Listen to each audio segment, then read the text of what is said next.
The hottest pop culture stories of the day. Like Justin Bieber is performing at the Grammys. Plus, Lady Gaga covers Mr. Rogers. And Marty Supreme actress exit out of a movie because of some controversy. This is Hot to Go. I'm Brittany. I'm Kendall. And I'm Mike. And Justin Bieber is playing at the Grammys on Sunday. Yes, the Grammys have snuck up on us once again. Big event going down on Sunday. And Justin Bieber is going to be making, I'm trying to think of the last time he was even at the Grammys. I want to say it was like 4 or 5 years ago. And he last performed in 2022 when he played the rendition of Peaches. Everyone's pretty excited. Most likely it's going to be Daisy. Hopefully it won't be anything else off that album. Yukon. What? It's not just me. Who loves Yukon as much as you? I know. I'm always like, yeah, but Yukon. But though. Yukon. It's Yukon though. All of a sudden her phone rings. guys. And it's, sing a little Yukon. Yukon. No. How does it go again? Give me one lyric from Yukon. Guys, Yukon. Nailed it. You said one. Nailed it. I know. The Yukon. It says that in this Daily Mail article, it says Swag showcased a more introspective alt R&B sound and featured tracks including All I Can Take, Yukon, Go Baby, Dad's Love, Therapy Session, and Forgiveness. I don't know most of those, but I do know about a good therapy session and getting forgiveness and stuff about dads, so I guess I know it. And I don't think he knows about a therapy session. And Dad's Love, by the way, is spelled with a Z. Dad's Love. So, just to clear that up. Oh, okay, cool. Yep. So, okay, he's performing. Great. Yes, and this year Bieber is nominated for 4 awards. He's got Album of the Year, Best Pop Vocal Album for Swag, Best Pop Solo Performance for Daisies, and Best R&B Performance for Yukon. What a freaking joke. What a joke. Oh my God. Name those again. We are going to just rip this apart. No. Only one he should be up for. Album of the Year. No. Not that one. No. Best Pop Vocal Album for Swag. Nope. No. Best Pop Solo Performance for Daisies. I'll give you that one. People like Daisies. Daisies is great. It's on the radio a lot too. It is. And then Best R&B Performance for Yukon. He doesn't even do anything. No. That's why I like it so much.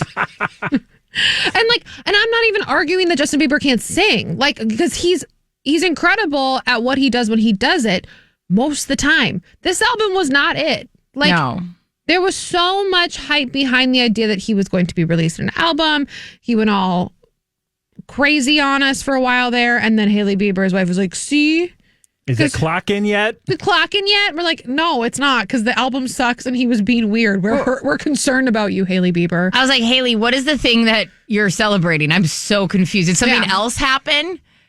Oh, okay. No, it's this thing. This is this album. Mm-hmm. That's awful. And a lot of the tracks are actually just like him and his comedian friend talking about how great he is. Or like gospel literally getting preached to for 5 minutes by someone else. It's so weird. How many artists have come out and been like, the Grammys are rigged, it's a joke.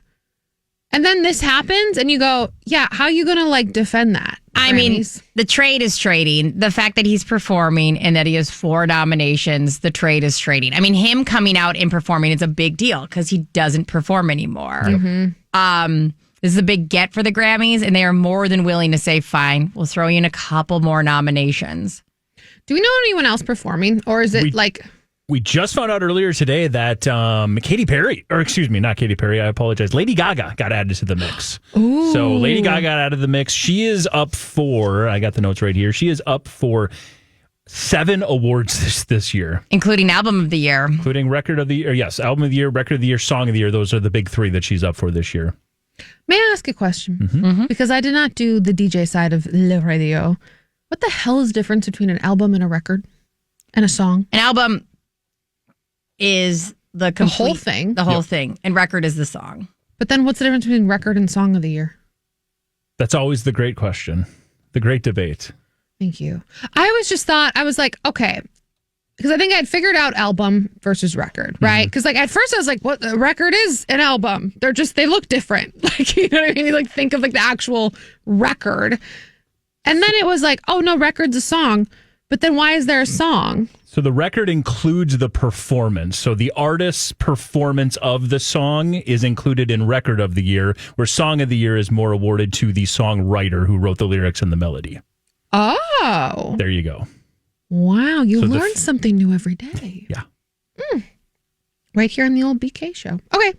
So Gaga. Oh, and there's conversation of if Selena Gomez is going to be there, because they're very rarely in the same room, especially like the idea of her being there and him performing. So keep an eye out for that. I will say we also know Sabrina Carpenter is going to be performing. Pharrell Williams will be there as well. And then all of the new artists medley. We saw that the last few years where they did the medley of all the new artists. That will all be in performance as well. That includes like Addison Rae.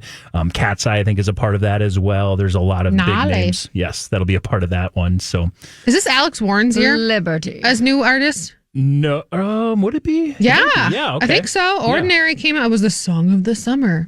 Don't even get me started. Mike Ganger. I can't wait till next summer so we can talk about a new song of the summer that Brittany and I were wrong about. Somber as well. Somber. Lola Young, Somber, Olivia Dean, Alex Warren, Addison Rae, Cat's Eye, Leon Thomas. That's going to be amazing. Ooh. That's a medley. That's a medley. That's a good one. We're going to get Diet Pepsi, which is one of my favorite songs. But like, why? I don't know. Well, mostly because that one guy covered it. Yep. And I became really obsessed with his cover. He's not going to perform it. I know. But then I go back and forth to his and hers. I really like it. It's such a corny song. We do have to acknowledge too, like Sabrina Carpenter performing is a big deal, because I know you're like, oh, she was on tour. Well, she was still touring her last Short and Sweet album. She really hasn't performed a lot from her Man's Best Friend album. That's true. So it'd be super fun to see something that she's not performed, because we saw her do an SNL where she did Man Child and another song Off that album. off that album. It was the one about Come Get Your Son. He's he's an idiot. Yeah. And so it'd be really fun if she did something that she has never performed before. Yeah, that'd be great. Oh my God, speaking of Lady Gaga, a second ago, she just released this song. And at first I thought it was just Gaga being Gaga, but it turns out it's one of those pushes for the Super Bowl.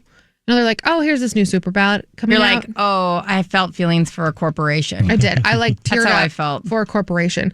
But I want you to put that behind you and not think about the Super Bowl out of it. And think about how right now, if you're watching on YouTube, we are obviously in Minneapolis. There's a lot going on in our community, Minneapolis and Minnesota in general. And we are nationally in the news. And a lot of it is about thy neighbor, right? And Lady Gaga sang Mr. Rogers' Neighborhood. We can't play the whole thing. It's about a minute and we can play a little chunk of it for you. But just listen to this, because I feel like it is what we need right now, and it's so beautiful. I cried the first time I listened to that. Let me tell you. Is it giving you feels, Mike? Yeah, 100%. I mean, it's Gaga. She could sing anything. It's going to give me feels. It's Mike and Gaga. Yeah, That's true. Dumb question. Just not feeling for me. I literally go, okay. I think too, I don't want to say the word forget, but like kind of forget the chops of Gaga, because especially her last album, it's very rah, rah, rah, rah, Very club. very club. Very club. And then she just floats these songs, and they come out of her body and her soul in a way that not all artists are able to do. Yeah. I mean, frankly, we just played Shallow on Mixtape Monday, and you go, God, she's so good in that. Oh, she just can sing, and like she feels it in her, like to her tippy toes, you know? And there could be 100 people in the room, and all you need is one to believe in you. Thank you. Thank you. That's Thank what's you. her speech she made every 2 seconds when she was trying to win an Oscar. We have like 100 clips of it, and it worked. It worked. It worked. Like she's just, it's so beautiful. Again, if you want to listen to, they have like a 3-minute video right now about the going into making What is the it. ad for? It's Rocket for Redfin Mortgage. and Rocket Mortgage. Yeah. So like makes sense. Mortgage, home, neighborhood. Neighbor. Okay, yeah. I didn't make the connection. I was like, But when Gaga explains it, it's like, I want you to like love each other, you know? And then you find out it was, she's like, I love this check that I got for this. But if you just look past that, it's beautiful. Beautiful either way. I don't know why. I mean, it's nice. They had the chance. They can do any messaging they want. And they were like, we want to put out a nice song. It's not bad that's corporate. It's awesome. You're right. Yeah. I don't think it's an awful thing. Yeah. Yeah. Thanks, Rocket Mortgage. I'm not going to use you because I don't really know what you do. Redfin Rocket. But Which sounds weirdly sexual. They're like, their name is Redfin Rocket right now. why does it sound sexual? Because, like a... Don't explain. No, Yeah, I was actually hoping I'm we like, wouldn't. Why'd you ask? Hey, guys. Let's talk about Odessa. Is it Azion, right? Zion, yep. Odessa Ozion. She's kind of been blowing up. We really deemed her as like, we think she's going to be the next big actress. She was in Marty Supreme. She was also in I Love LA. And she picked up another great part for A24. It's this movie called Deep Cuts. Now, she auditioned for one role and ended up getting a different one. What she didn't realize is that what she was portraying is a woman who is half Mexican and half Jewish. Well, Odessa is half Jewish but has no Mexican heritage, to which I guess a bunch of fans reached out being like, this is you're taking away a role. And she felt that. She felt that strongly. She says, guys, I'm with all of you and I'm not doing this movie. F that. I'm out. Thank you for bringing this to my attention. I agree with every single one of you. This is why I love you guys. I'm so sorry this happened. It's important for me to let you know how it all went down. I went for Percy and was offered Zoe instead and instantly said yes. I'm so pissed, y'all. I hadn't read the book and I should have paid more attention to all aspects of Zoe before accepting it. Wow. Yeah. I hear that very often from people. Like, whether you agree with her or not in her stance, like you rarely hear from people, wow, you all came at me, and I'm sure a lot of people came at her hard and not from a place of kindness and respect. And she's like, oh, okay, this is how you learn and this is how you grow. And I agree with you. Thank you for pointing it out to me. That is a really good point because you're right. Like, I don't really I don't know where you'd fall on this. I don't really overthink it too often. There's a lot of roles that are given to different people for different reasons. And the books don't always line up exactly with the movies, too. Right. That's a whole conversation. Sometimes we switch genders or nationalities or whatever. So, like, whatever you feel about that. But it is a very interesting trait. I will say it's money kryptonite that she is saying out loud to people that I would turn down a movie because this is not something that most people would do. And she could be looked at as, what do you mean you're backing out of a movie? And I'm not, for better or worse, right. I'm just saying that could deem you as a little bit difficult. But like you said, it is pretty cool that somebody said, I actually heard you yell at me and when you say all these things, and I can see your point. Yeah. That's a pretty cool quality. As a 25-year-old actress, she's getting the word of the people that are her biggest fans and of that generation. This is something that's super passionate to them. Obviously, that's why they're going out and saying these things to her. So, yes, it might to a producer and somebody at the studio be like, well, this is going to be difficult to navigate. And maybe even her agent might be feeling the same way. But at the same time, your audience, I think, is going to give you more credit for a move like this than anything else. Yeah, and I agree with you, Mike. Like, I think this is good for her brand, maybe overall. But I will 100%. Say this. Those people, young people, are not going to be the ones casting. And I'm saying this as somebody who's been in old school worlds where you're like, it might take a little bit of a hiccup. Her career might take a little bit of a hiccup if they're deeming her as difficult. When she's not big yet. Yeah. And like, because some people get, they get, like, oh, you think you're too good for this. And I'm not even labeling her as difficult. I'm just saying that this could be seen as, what do you mean you backed out of a movie after we announced it and made this big offer? We'll see. And maybe it's the part of me that's been watching the studio and watching the business of the business too much because I'm like, how will this be portrayed? How will this work out? In boardrooms. Real quick, we got to get to Sydney Sweeney because she pulled another stunt. I told you about the Hollywood sign for her new lingerie line, Siren. Well, now she's just like literally walking around the streets of LA in nothing but lingerie and like this mink coat. And all I have to say is this, girl, if you're going to like put your money behind a brand that people will pay for because you put your money behind it, probably picking lingerie was a great idea because, like, you see this and you go, remember how the Victoria's Secret angels were so popular because we all thought if we bought this 5 for $20 panties, we would also look like a Victoria's Secret angel. And maybe if I buy this $89 push-up bra with $19 matching panty set, I will look like Sydney. And I don't even know. I mean, I think you're right. I think that in the basic part of your brain. But I also just think she sells fun and sex. She sells fun and sex so well that, like, it's like a wooga, but also like fun. And oh my God, look at these fun colors. And yes, I think that she does this so well. And it's like not just embracing of the sexuality. Yes, it's not just I'm hot and I have these clothes on. It's like I got the big hair. I'm almost camp. I've got a faux fur. I'm kind of doing these poses that are like not always actually complimentary to my body. I'm just, I think that she has this ability to you go, yeah, that's the kind of sexy I want to be, where it is like also kind of fun and funny. I don't know. It's almost, it's not Sabrina Carpenter level, right, where it's funny, but there is like a camp element where you see her and you're like, okay, that's fun. And if you haven't got enough of her Cosmo article and her Cosmo edition of the Love issue of the magazine just dropped today. I saw the massive photos. Interview. There's a bunch of photos. She's talking about her ideal man, going rock climbing and skydiving. So there you go. That's all out there. It checks out when a celebrity knows what to, like, I mean, you look at Rihanna and the brands, like, whether that be because of like like her Fenty line, whether it's her makeup line, it's whatever you think of Blake Lively, it's the investment in a hair care line because that's what she's known for. It's on point for her. It's going to work, especially when you've got Jeff Bezos money backing you. Except I still struggle with the name. Now I can't unseen CERN.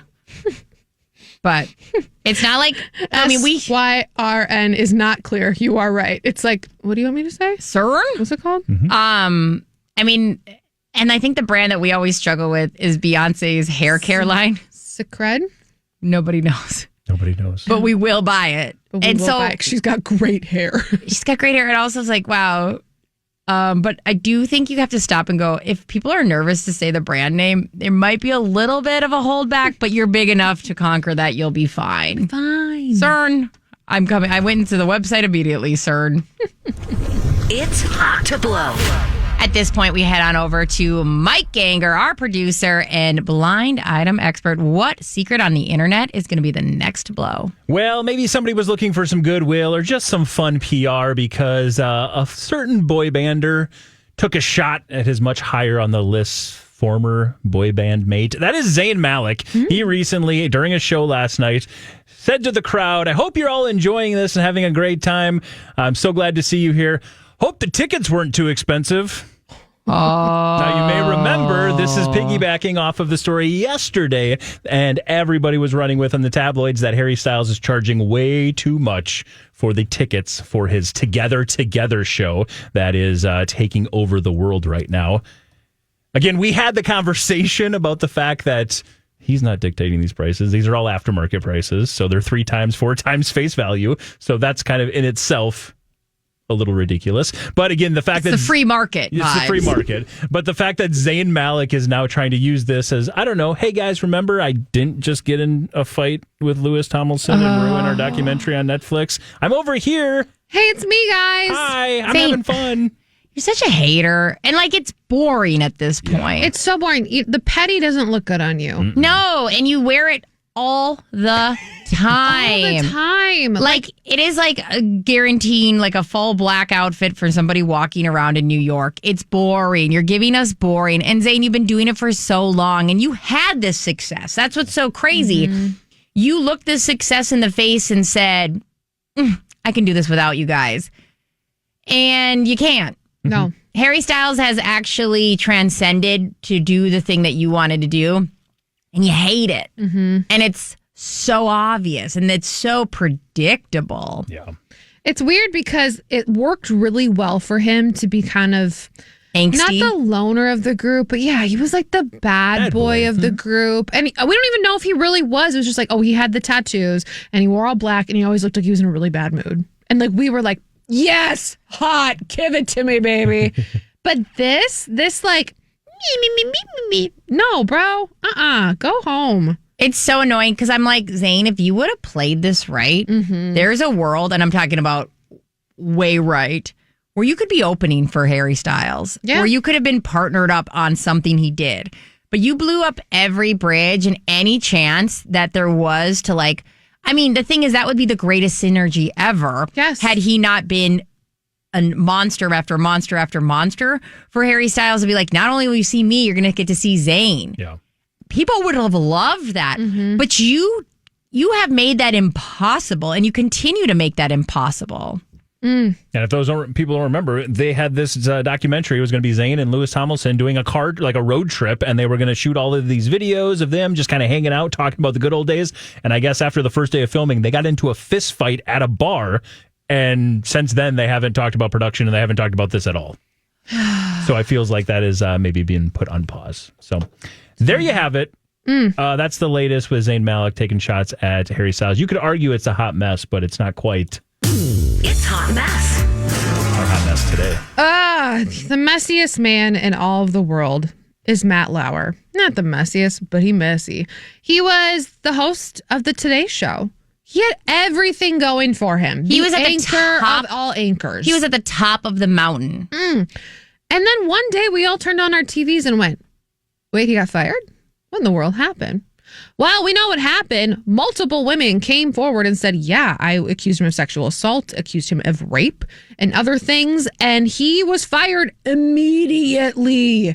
Well, in the last couple of, I would say, would you guys say months? I'm not going to go with years. No, I'd say the last 6 months, they've been soft launching the idea of him coming back. There's been talks People about miss him. There's been like dropped in different articles. They're definitely, his publicist and PR team are dipping the toe in the, hey, Matt Lauer might be ready to be off of timeout, right? And they're like, not the big networks. They even say this, like not the big networks, but maybe his own show somewhere will he'll land, or a podcast or a YouTube show.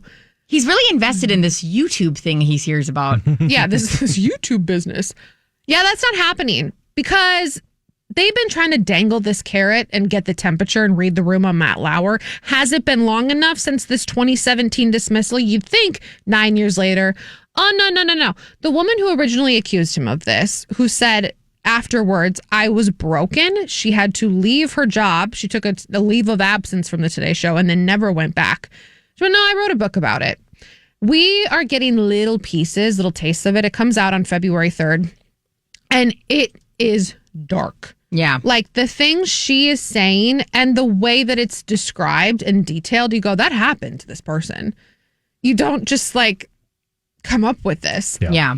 There is no way after this woman who is incredibly brave to be able to say things and say, hi, 9 years later, I am going to, whether, and I hate when people are like, oh, well, you're going to make money. Of course you're going to make money off of it. This woman like lost everything because of this experience that she didn't choose. The funny thing is, people have been making money off of her for years. Yes. I mean, the morning show on Apple TV pretty much has its whole storyline to kick off the show was what happened to her. Yes. So like, okay, let her get a piece of some pie when she's pouring her heart out and being vulnerable. Listen, people get book deals all the time based on the worst thing that has ever happened to them. Right? Yeah. So her name is Brooke Nevels, and the book is called Unspeakable Things, Silent Shame, and the Stories We Choose to Believe. Once this comes out and once this drops, there is no resurrection of Matt Lauer. I don't think, because it's been so long already, and they're trying to test those waters, they must have known this book was coming out, or else they really were just trying to launch him again. But like, there's just no way. I want to believe you, and I wanna also feel this way. I don't know because the people love a familiar face. Like, I think you would be surprised how many people don't know why Matt Lauer left. Because it's just not something they think about often. And if Matt Lauer was to just show up in their feed, they'd be like, oh, there he's doing that thing again. I don't know. Social media, though, now? And I also feel like, to push back, when it comes to news people, like, this is integrity. You're built. That's the biggest word when it says, okay, who's going to read me my news? Who am I going to go to? And trust, integrity, and the belief in those people. You're even seeing it with A.B. Roback and T.J. Holmes. You'd expect them to be back on their feet by now. no one's following them or trusting them or cares. putting them on the screen. I will say this. I think the number one reason Matt Lauer isn't going to come back is because Matt Lauer could never handle not having the mountain that he had. Mm-hmm. Like, I don't think he would be okay with doing some measly podcast that's barely, but maybe as time goes on, he might. What do you think? Is Matt Lauer in a place where the public is ready to see him in any form? Tell me. I want to know in the comments. I don't know.